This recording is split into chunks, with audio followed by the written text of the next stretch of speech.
Down off Korea's southwestern coast, search and rescue operations are in its 8th day. Our correspondents are at Paengmok-hang Harbor, roughly 20 kilometers from where the ship capsized. Sung-hee and Myung-kil join us live now. Sung-hee, dozens of bodies were retrieved in overnight search operations, but still no word of a single survivor.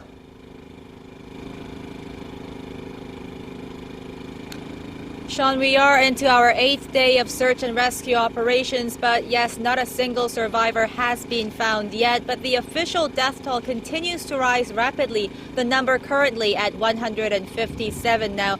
Most of the bodies retrieved today are high school students. We still have around 150 people missing inside the sunken ship, and many of them, nearly 90% of them, are believed to be students of the Danwon High School.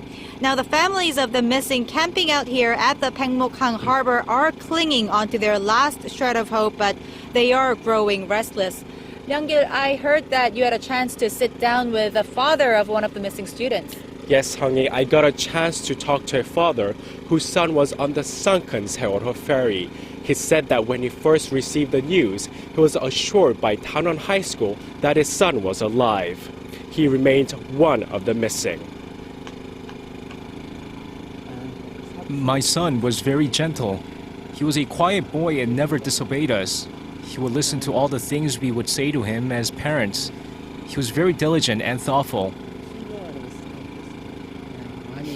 My son, I feel really sorry for the things I wasn't able to give you. Although sometimes I scolded you. That was because I loved you so much. I love you, Chungmin. It's heartbreaking to think of the horror you must have gone through.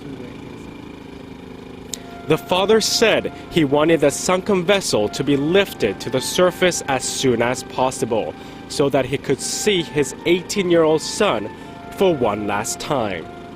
Yes, the rescue teams are focusing their search on the 3rd and 4th floors of the vessel. That's where the cabins are, and the authorities believe that many of the passengers were in their cabins at the time of the accident, since it was around 9 o'clock in the morning.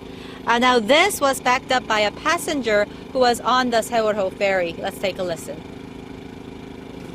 I was rescued early, so I don't know the current situation. But based on what I saw, there were students on the 3rd and 4th floors, where the cabins are. They were told to wait, and that's why it became too late to rescue them.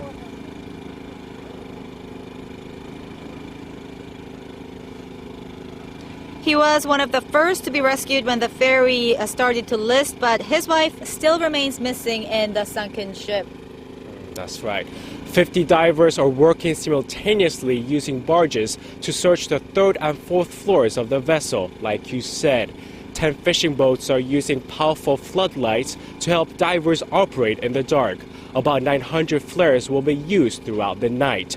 More than 200 rescue ships, 34 aircraft, and 550 divers are continuing their rescue operations. Unfortunately, high-tech drones like the remotely operated vehicle are not yielding many results. Well, it's been a week since the tragedy, and messages of support are arriving at this harbor from across the nation. The messages read that we love you all and that miracle will happen. This was Sung-hee and Myung-kil reporting from Paengmok-hang Harbor.